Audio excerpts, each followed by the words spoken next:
अनजानी विरासत। श्रेया एक छोटे शहर में रहती थी और वह हमेशा नई रोमांचक चीजें खोजने की शौकीन थी। एक दिन उसे अपने पुराने मकान के अटारी में एक पुरानी चिट्ठी मिली। चिट्ठी में लिखा था, यदि तुम अपने परिवार की असली विरासत जानना चाहती हो तो इस संदेश का पीछा करो। चिट्ठी में एक पहेली थी। जहां सूरज की पहली किरण गिरती है, वहीं पहला सुराग छिपा है। श्रेया ने सोचा कि यह संदेश उसे उनके घर के पूरब दिशा की ओर ले जाएगा। वह जल्दी ही वहां पहुंची और उसे एक पत्थर के नीचे एक और चिट्ठी मिली। इस दूसरी चिट्ठी में लिखा था, जहां पानी बहता है और जीवन पनपता है, वहां अगला सुराग छिपा है। श्रेया ने समझा कि यह शहर के पुराने कुएं की ओर इशारा कर रहा है। वह वहां पहुंची और कुएं के पास एक छोटी सी डिब्बी मिली। डिब्बी के अंदर एक और चिट्ठी थी और साथ ही एक पुरानी चाबी।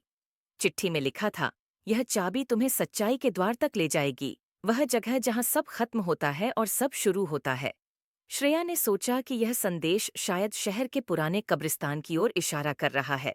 श्रेया कब्रिस्तान पहुंची और वहां उसने देखा कि एक पुरानी कब्र पर वही निशान बने हुए हैं जो डिब्बी पर थे। उसने चाबी से ताला खोला और अंदर एक गुप्त दरवाजा देखा। दिल की धड़कन तेज हो गई, लेकिन उसने हिम्मत जुटाई और अंदर गई। गुप्त कक्ष के अंदर श्रेया ने देखा कि दीवारों पर उसके पूर्वजों की तस्वीरें थीं। एक पुरानी डायरियां और कुछ पुराने नक्शे थे।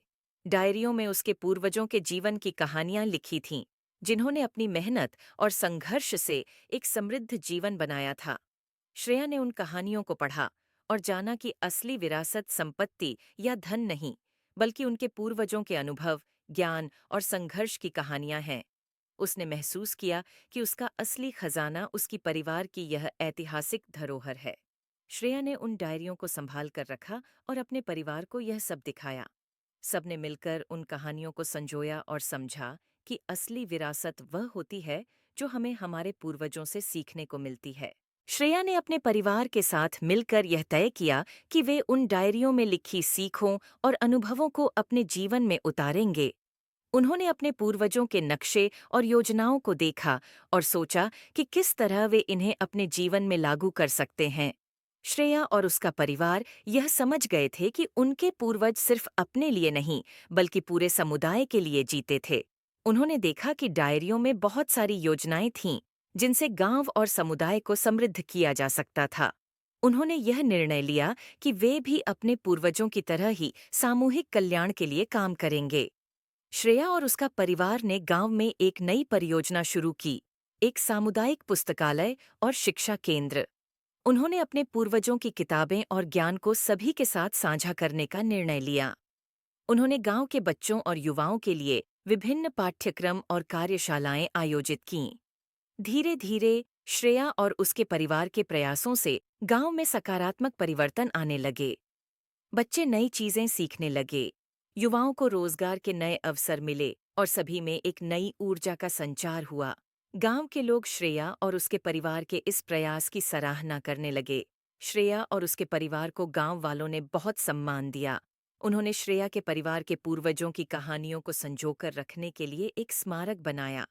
यह स्मारक उन सभी लोगों के लिए प्रेरणा बन गया जो अपने जीवन में कुछ नया और सकारात्मक करना चाहते थे। श्रेया ने यह महसूस किया कि यह तो बस शुरुआत है।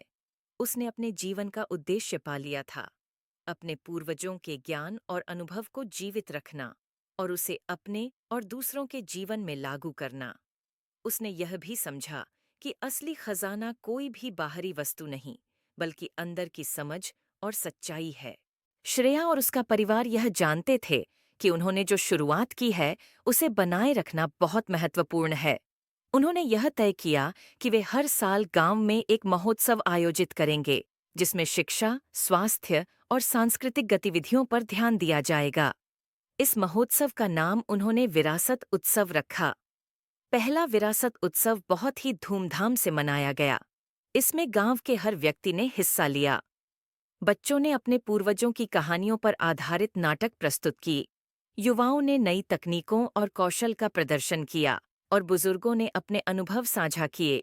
यह महोत्सव गांव के लोगों के बीच एकता और सहयोग का प्रतीक बन गया। विरासत उत्सव की सफलता के बाद श्रेया को फिर से पुरानी डायरियों की याद आई। उसने सोचा कि शायद उन डायरियों में और भी बहुत सी बातें छिपी हो सकती हैं जो अब तक सामने नहीं आई हैं। उसने डायरियों को फिर से खंगालना शुरू किया और उसमें उसे कुछ और पुराने नक्शे और योजनाएं मिलीं। श्रेया ने उन नक्शों और योजनाओं को देखकर कुछ नई परियोजनाओं की योजना बनाई। उन्होंने एक सामुदायिक स्वास्थ्य केंद्र खोलने का निश्चय किया, जहां गांव के लोगों को मुफ्त चिकित्सा सुविधा मिल सके। इसके अलावा उन्होंने एक छोटी सी फैक्ट्री की योजना बनाई, जिसमें गांव के लोगों को रोजगार मिल सके। श्रेया और उसके परिवार ने अपनी बचत और गांव के लोगों के सहयोग से स्वास्थ्य केंद्र और फैक्ट्री का निर्माण पूरा किया। उद्घाटन समारोह में सभी गांव वालों ने बढ़ चढ़कर हिस्सा लिया।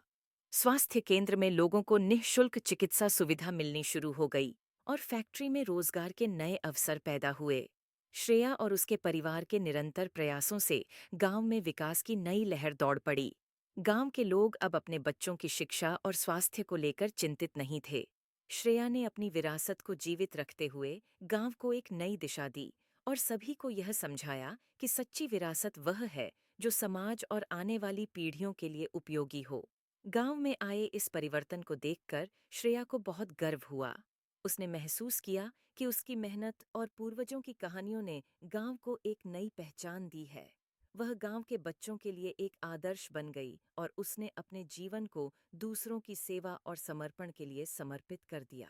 विकास की इस यात्रा में श्रेया और उसके परिवार को कई नई चुनौतियों का सामना करना पड़ा। गांव के बाहर के कुछ लोग इन बदलावों से खुश नहीं थे और उन्होंने इसके खिलाफ षड्यंत्र रचना शुरू कर दिया। उन्होंने गांव में अफवाहें फैलाना शुरू कर दिया कि श्रेया और उसका परिवार इन परियोजनाओं से सिर्फ अपना फायदा देख रहे हैं।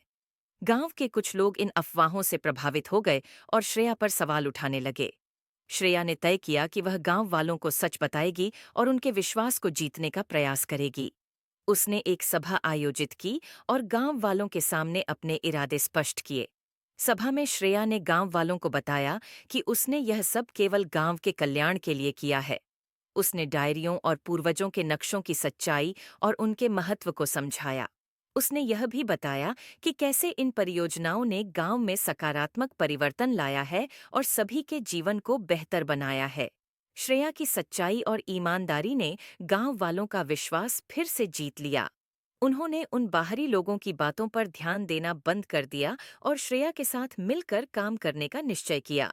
श्रेया ने सभी को यह संदेश दिया कि सच्चाई और ईमानदारी से कोई भी चुनौती पार की जा सकती है। गांव वालों के साथ मिलकर श्रेया ने और भी नई परियोजनाओं की योजना बनाई। उन्होंने खेती की नई तकनीकों को अपनाया, जिससे किसानों की उपज और आय दोनों में वृद्धि हुई। उन्होंने बच्चों के लिए विज्ञान और तकनीक की शिक्षा को बढ़ावा दिया, जिससे वे नए नए आविष्कार कर सके। श्रेया ने गांव के बच्चों को नई तकनीकों के बारे में सिखाने के लिए एक विज्ञान केंद्र की स्थापना की। यहाँ बच्चों को प्रयोगों के माध्यम से विज्ञान की विभिन्न शाखाओं का ज्ञान दिया जाने लगा। बच्चों में विज्ञान के प्रति रुचि बढ़ी और वे नए नए आविष्कार करने लगे। श्रेया और उसके परिवार के निरंतर प्रयासों से गांव के कई बच्चों ने राष्ट्रीय और अंतर्राष्ट्रीय प्रतियोगिताओं में भाग लिया और पुरस्कार जीते। इससे गांव का नाम रोशन हुआ और सभी ने श्रेया और उसके परिवार को सम्मानित किया। श्रेया ने यह महसूस किया कि उसके प्रयासों ने गांव के बच्चों को एक नई दिशा दी है। वे अब अपने सपनों को साकार करने के लिए मेहनत कर रहे थे और समाज में सकारात्मक बदलाव ला रहे थे। श्रेया की कहानी नई पीढ़ी के लिए प्रेरणा बन गई। श्रेया ने अपनी यात्रा के दौरान यह सीखा कि असली विरासत को बनाए रखना एक निरंतर प्रक्रिया है। उसने अपने अनुभवों को लिखकर संजोया ताकि आने वाली पीढ़ियां इससे प्रेरणा ले सकें। उसने यह भी सुनिश्चित किया कि गांव के हर बच्चे को शिक्षा और अवसर मिले ताकि वे अपने जीवन को सफल बना सकें।